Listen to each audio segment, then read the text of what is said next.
아무리 입이 근질거려도 꾹 참아야 하는 때가 있어요. 이럴 때 잘못하면 한순간에 크게 다칠 수도 있거든요. 그렇다면 그런 때가 과연 언제일까요? 오늘은 아무리 말하고 싶어도 꾹 참고 가만히 있어야 하는 10가지 일을 두루 나눠보려고 해요. 먼저, 뒤가 골치 아플 것 같은 비밀은 함부로 퍼뜨리지 않는 게 좋아요. 내 약한 구석을 아무 데서나 드러내지 말라는 거죠. 사람들과 좀 더 가까워지고 싶은 마음에 속내를 보이고 싶어도 너무 쉽게 꺼내다 보면 오히려 스스로를 위태롭게 만들 수 있어요. 어떤 이는 친해지려는 생각에 먼저 자신의 약한 데를 털어놓지만 그게 훗날 나에게 되돌아올 수 있다는 걸 깜빡하고 나중에 크게 후회하곤 하죠. 사람 마음은 언제든 바뀔 수 있고 지금 믿음직스러워 보이는 사이도 나중에 어떻게 변할지 모르니 아무 데서나 깊은 속얘기를 꺼내지 않는 게 현명해요. 참된 가까움은 시간이 흐르며 저절로 생기는 거지. 약한 부분을 드러내며 억지로 이루는 게 아니거든요. 가볍게 뱉은 말은 돌아 나를 올가맬 수 있다는 점도 꼭 기억해야 해요. 한때 믿었던 사람에게 속내를 털어놨다고 해서 그 사이가 영원히 굳건하리라는 보장은 없습니다. 특히 친한 분위기나 술자리에서 툭 흘린 내 얘기는 언젠가 나를 난처하게 만들 수 있어요. 사람 사이에서 내 약한 구석을 드러내면 누군가는 그걸 무기로 삼을 수도 있거든요. 이걸 피하려면 아무리 말하고 싶은 게 있어도 꾹 참고 조심하는 자세가 중요해요. 친구끼리 얘기해도 모든 걸 다 쏟아내기보단 적절한 선을 지키는 게 서로에게 이롭습니다. 진정성은 전부를 다 드러내는 데서 오는 게 아니라 알맞은 거리와 믿음을 지켜나가는 데서 온다는 걸 잊지 마세요. 다음으로 꾸며낸 말을 진짜처럼 퍼뜨리는 행동은 정말 무책임한 짓이에요. 확실히 알아보지도 않고 자기 짐작만으로 사실인 양 떠벌리는 사람은 상대 마음을 헤아리지 않고 오히려 사이만 어긋나게 할 수 있습니다. 이를테면 누가 헤어졌다고 했을 때 마음에 안 들어서 차버렸대 같은 식으로 뒤에서 수군거리는 경우가 흔하죠. 하지만 그게 참말인 경우는 거의 없어요. 둘이 서로 원해서 갈라선 거였는데도 주변에서 일방적으로 실연이라 떠벌리면 당사자는 억울하고 화가 날 수밖에 없거든요. 이런 건 단순한 오해를 넘어서 더 큰 골칫거리를 부를 수 있어요. 그저 짐작에 불과한 말을 사실처럼 말하는 건 어찌 보면 건방진 거예요. 얘기는 사람들 입을 거치면서 과장되고 비틀리기 마련이라. 나중엔 원래 얘기와 전혀 다른 모양으로 전해지기도 해요. 그렇게 부풀려진 말을 듣고 남을 판단해버리는 이들도 생기죠. 그래서 확실하지 않은 얘기는 함부로 뱉지 않는 게 최고입니다. 내 짐작이긴 한데 하고 말해도 듣는 사람은 그걸 고지곳대로 사실로 받아들이기 쉬우니까요. 그러다 보면 본의 아니게 뜬소문 주동자로 몰릴 수도 있어요. 말 한마디라도 조심해야 하고 특히 다른 사람 얘기라면 더욱 신중해야 합니다. 잘못된 말은 누군가에게 큰 상처가 될 수 있고 나아가 쌓아온 평판까지 망가뜨릴 수 있으니까요. 대화는 본래 서로를 이해하고 보듬는 도구지만 틀린 정보가 오갈 땐 그 본뜻이 흐려지고 오히려 사이가 멀어지거나 믿음이 깨질 수 있어요. 내 입에서 나오는 말이 참말인지 또 그 말이 상대에게 어떤 영향을 줄지 먼저 생각하는 게 정말 중요해요. 이렇게 해야 서로 믿고 의지할 수 있는 굳건한 사이를 만들어갈 수 있죠. 또 한 가지. 다른 사람을 헐뜯는 말은 잠깐의 재미는 줄지 몰라도 그 뒤가 더 심각해질 수 있어요. 흉보는 말은 불길처럼 빠르게 번지며 빙글빙글 돌아 결국 내게 되돌아오기도 하거든요. 누군가를 깎아내리는 건 큰 소리로 외치는 것과 같아서 비밀로 하려고 해도 언젠가는 흘러나가게 되어 있죠. 그러니 험담이 오가는 자리는 아예 피하는 게 좋습니다. 거기서 괜히 맞장구 치다 보면 어느새 나도 험담의 한가운데에 서 있게 될 수 있으니까요. 그리고 내 약한 부분이나 실수를 마구 드러내지 않는 것도 중요해요. 진정한 친구가 아니라면 내 허점을 막 보여주는 건 돌이키기 어려운 실수가 될 수 있거든요. 험담의 대상이 되는 순간 그 말은 반드시 나에게 되돌아와 상처를 줄 수 있어요. 대신 다른 사람의 좋은 점을 찾아 칭찬해주고 북돋우는 편이 훨씬 낫죠. 험담으로 이어진 사이보다 따뜻한 말로 맺어진 사이가 더 소중하기 때문입니다. 그리고 또 진실이라 해도 상대 가슴에 상처가 될 것 같다면 굳이 말하지 않는 편이 나아요. 물론 많은 사람이 진실을 말하는 게 옳다고 배우지만 그 진실이 쓸데없는 다툼이나 괴로움을 낳을 것 같다면 잠자코 있는 게 나을 때가 많다는 거죠. 특히 친한 사이라면 꼭 필요한 얘기가 아니면 마음속에 묻어두는 게 슬기로운 처신이에요. 말은 날선 칼과 같아 쓰임에 따라 큰 상처를 낼 수 있으니까요. 예를 들어 누군가 형편이 어려운 걸 알고 있어도 굳이 본인 앞에서 그 이야기를 직접 꺼내면 배려가 아니잖아요. 말하지 않음으로써 상대를 찌르지 않고 더 큰 문제를 막을 수도 있어요. 말이 많아지면 실수도 커지기 마련입니다. 필요할 때 침묵을 택하는 건 어른스러운 눈썰미를 보여주는 거죠. 게다가 아무리 중요한 얘기라도 듣는 쪽이 관심이 없다면 괜히 떠들지 않는 게 현명해요. 내 말을 가볍게 여기는 사람 앞에서는 잠자코 있는 게 답입니다. 우리는 대화 속에서 내 이야기가 소중하다고 생각하지만 상대방이 귀 기울이지 않는다면 어떤 대단한 내용도 공허하게 흩어질 뿐이거든요. 그럴 때는 굳이 목소리를 높일 필요가 없어요. 내 말을 귀히 여기지 않는 이들에게 굳이 전하려 애쓰면 나만 지치게 됩니다. 이럴 땐 오히려 침묵이 더 강력할 수 있어요. 때로 침묵은 가장 세찬 표현이고 말이 안 통하는 때일수록 그 힘이 더 커지니까요. 뒤돌아보면 말을 아껴 후회하는 일은 드물지만 쓸데없이 떠들었다가 뒤늦게 후회하는 경우는 흔하죠. 말을 줄이면 마음이 편해지고 사람들과의 어울림에서도 이로운 점이 많아져요. 아무리 여러 말을 알아도 침묵의 가치를 모르면 반쪽짜리에 그친다고 할 수 있어요. 침묵은 때로 상대에게 더 큰 울림을 줍니다. 그건 그저 말을 삼키는 게 아니라 흐름을 주도하고 내 자존을 지키는 행위예요. 조용히 있으면 상대 반응을 더 깊이 살펴볼 수 있고 그만큼 더 나은 판단이 가능하죠. 이렇게 말을 아끼고 가만히 있으려 애쓰는 건 스스로를 지켜내고 쓸데없는 감정 소모를 막는 길이기도 합니다. 또 다른 한 가지. 멋대로 뚝뚝 내놓는 충고는 조심해야 해요. 아무리 좋은 마음에서 나온 말이라도 듣는 쪽이 원치 않으면 잔소리로밖에 안 들리거든요. 사람은 누구나 자기 문제를 스스로 풀어낼 힘이 있고 필요하면 알아서 도움을 청하게 되죠. 그런데 부탁도 안 받았는데 굳이 조언을 해주겠다고 달려드는 건 사실상 거만한 자기만족일 때가 많아요. 상대 처지를 잘 모르면서 내 생각만 들이밀면 오히려 사이만 나빠질 수 있어요. 그러니 정말 꼭 필요한 때가 아니라면 충고를 삼가고 기다려보는 게 좋아요. 굳이 말을 해야 한다면 상대 입장에서 곰곰이 생각하고 신중히 다가가야 해요.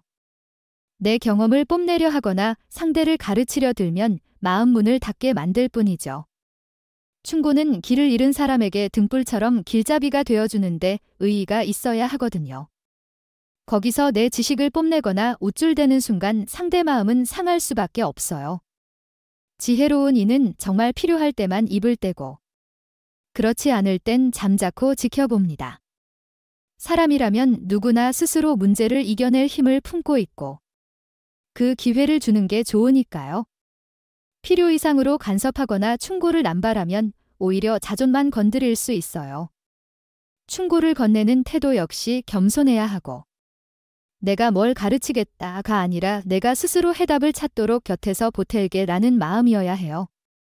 참된 지혜를 지닌 이는 자기가 아는 걸 내세워 잘난 척하지 않고 상황에 따라 알맞게 나누면서 상대를 존중해 줍니다. 또 살펴볼 점으로 자기 가족을 남에게 흉보는 건 가벼워 보이지만 돌아보면 무거운 대가가 따를 수 있어요. 남 얘기도 조심해야 하지만 내 식구 얘기는 더더욱 세심히 다뤄야 하거든요. 사람은 누구나 말 못할 사연 하나쯤은 품고 살죠. 부모 자식 사이라 해도 각자 숨기고 싶은 이야기가 있을 수 있잖아요. 현명한 이들은 아무리 한 집안이라도 서로의 사생활과 생각을 막 들추지 않아요. 하지만 어리석은 이들은 가족 문제를 남들에게 말하며 같이 욕 좀 해달라는 식으로 떠벌리곤 하죠. 가족 험담을 하면 그 순간 잠깐은 속이 풀리는 것 같아도 결국엔 나 자신을 더 올가매고 힘들게 만든다는 걸 명심해야 해요. 내 가족을 흉보는 건 결국 나 자신을 깎아내리는 거와 같으니까요. 내가 조금만 더 슬기롭게 행동했다면 배우자와 크게 싸울 일도 없었을 테고 자녀와 더 잘 지낼 수도 있었으니 결국엔 내 책임이기도 하다는 거죠. 그러니 혹시라도 내가 그런 적이 있었다면 지금부터라도 집안 험담은 그만두고 가족들에게 더 잘해줘야 해요. 가족은 서로 기대고 따스함을 나누는 존재지. 남 앞에서 비난할 대상이 아니니까요. 만약 내 주변에 가족을 자주 흉보는 이가 있다면 멀찍이 거리를 두는 게 이롭습니다. 가장 가까운 식구도 마구 욕한다면 주변 동료나 친구에 대해서는 오죽 더 하겠어요. 그리고 돈과 얽힌 얘기는 가족 사이에서도 늘 조심하는 게 좋습니다. 요즘 내가 좀 잘 된다고, 돈을 좀 벌었다고, 여기저기 이야기하면 갑자기 온갖 사람들이 몰려올 수 있어요. 원래 연락도 안 하던 친척이나 가족과 아는 사이를 빌미로 접근하는 사람들도 생기죠. 이들은 늘 좋은 기회가 있다 하면서 뭘 권하거나 투자하면 돈을 불려주겠다고 설득하기도 해요. 평소에는 말 한마디 나누지 않던 이들이 내가 돈 좀 있다고 소문나면 가족끼린데 이 정도 못해주냐 하며 부담을 주는 거죠. 한마디로 사람 자체에 대한 관심보다 내 돈에만 눈이 간 상태예요. 그래서 웬만하면 돈 이야기는 안 하는 게 상책입니다. 돈 얘기가 오가면 그전까지 좋았던 사이도 순식간에 뒤틀리기 쉬워요. 내가 아무리 내 입장을 얘기해도 상대는 서운해하고 내 돈인데도 마치 자기 것처럼 여기는 사람도 나타나니 짜증만 쌓이죠. 내가 잘 될수록 이런 일은 더 심해집니다. 자랑할 생각이 없어도 무심코 집안에 꽤 벌었어 같은 말을 흘렸다가 주위에선 조금 나눠달라는 사람이 생기고 가족도 뭔가 기대하기 시작하고 갑자기 힘들어졌다며 돈 좀 빌려달라는 친구까지 나타날 수 있어요. 이러면 인간관계가 복잡해지고 상대가 섭섭해할까 봐 애먼 고민을 하게 되죠. 그런데 사실 이런 사람들은 내 형편이나 마음은 별로 중요하게 생각하지 않을 때가 많아요. 잘 될 땐 형동생 하면서 달려오던 이들이 내가 어려워지면 금세 외면하고 내 팔자니 내가 알아서 해 하며 떠나버릴 수도 있죠. 처음부터 딱 선을 그었으면 이런 뒤늦은 후회는 없었을 텐데. 괜히 다 퍼주며 착한 사람인 척하면 그때는 우호적으로 보여도 속으론 질투나 시기심을 키우는 경우가 많아요. 앞에서는 좋은 말만 하다가 돌아서면 깎아내리기도 쉽거든요. 그러니 아무리 가까운 사이라도 내 통장이나 소득을 마구 드러내지 않는 게 좋습니다. 돈 이야기가 오가면 누군가의 욕심과 질투가 튀어나올지 알 수 없으니까요. 지금까지 별 탈 없던 사이도 돈 좀 있다 하는 말이 퍼지는 순간 불화가 생기기 십상이라는 점 꼭 기억해야 해요. 물론 부모님 같은 경우에는 자식이 아무리 많이 벌어도 고생한 걸 더 안타깝게 보니 크게 바라지 않는 분들이 많죠. 오히려 가까울수록 돈 거래 조심하라며 당부하기도 하시고요. 그래서 돈에 대해서는 늘 입조심이 필요합니다. 한편 지나간 시절의 영화나 잘나갔던 과거를 자랑하는 것도 가만 보면 스스로에게 별로 좋지 않을 때가 많아요. 말수가 적을 땐 잘 몰라도 말이 많아지다 보면 쓸데없는 자랑이 새어나와 주변을 피곤하게 만드는 일이 흔하거든요. 왜 신이 우리에게 입 하나와 귀 둘을 줬겠어요? 말은 아껴서 듣는데 집중하라고 그러신 거 아니겠습니까?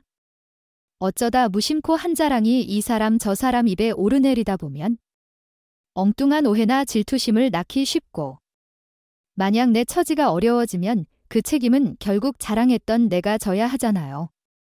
자랑을 쏟아낼 때는 그걸 늘 염두에 둬야 해요. 서로 즐겁게 칭찬을 주고받는 자리가 아니라 오로지 내 잘남만 떠벌리는 건 공허한 수다일 뿐입니다. 또 예전에 잘 나갔던 걸 술안주 삼아 늘어놓는 분들 보면 듣는 사람은 그렇다면 지금은 왜 이러고 사는데 하는 생각부터 들기 마련이죠. 과거 얘기만 붙들고 사는 사람은 지금 삶에 만족하지 못하는 경우가 많아요. 사실 참된 기쁨과 가치는 지금 내가 가진 걸 소중히 여기면서 꽃 피우는 거라고 봐요. 과거 자랑을 너무 많이 하는 분 중에 지금 행복하거나 미래를 멋지게 그리는 분을 찾긴 어려워요. 자랑이라는 건 지나치면 꼭 잡음이 생기거든요. 게다가 내 입에서 스스로 떠드는 자랑은 어쩐지 빛을 잃기 마련이고 남이 해줄 때 그게 더 빛나는 법이에요. 마지막으로 남 일에 함부로 간섭하는 말은 피하는 게 좋습니다. 살다 보면 주변에서 이래라 저래라 간섭받아 머리가 아플 때가 많잖아요. 물론 나를 진심으로 걱정해주는 말일 수도 있지만 내가 남에게 피해를 주는 게 아니고 탈선하는 것도 아니라면 굳이 들어줄 필요는 없어요. 무엇보다 간섭이라는 건 간섭하는 쪽이건 당하는 쪽이건 서로에게 해가 되기 쉬워요. 간섭은 한쪽이 상대 의사를 무시하고 자기 뜻대로 움직이게 하려는 거라. 그걸 당하는 쪽은 자기가 존중받지 못한다고 느끼면서 불안과 분노에 시달릴 수 있거든요. 사소한 간섭도 자꾸 쌓이면 다툼으로 이어질 수 있죠. 부모가 자식에게 무리하게 참견하는 것도 마찬가지예요. 부모가 자식 인생을 대신 살아줄 순 없으니 간섭에서 생긴 결과를 책임질 수도 없거든요. 결국 그 책임은 간섭받는 쪽이 떠안아야 해요. 내 주체성을 지키는 게 참으로 중요합니다. 남의 지나친 간섭에 휘둘리지 말고 내 길을 묵묵히 걸어가야 해요. 물론 다른 사람 말을 들어보는 건 필요할 때가 있지만 간섭과 조언은 다르다는 걸 잊지 말아야 합니다. 자, 이렇게 아무리 말하고 싶어도 꼭 참아야 하는 10가지 이야기를 두루 살펴봤는데요. 여러분은 어떠셨나요? 혹시 덧붙이고 싶은 생각이 있으면 아래에 글로 나눠주시면 좋겠습니다. 오늘도 끝까지 들어주셔서 정말 고맙고 이제 영상을 여기서 마칠까 해요. 감사합니다. 깨달음의 광장입니다.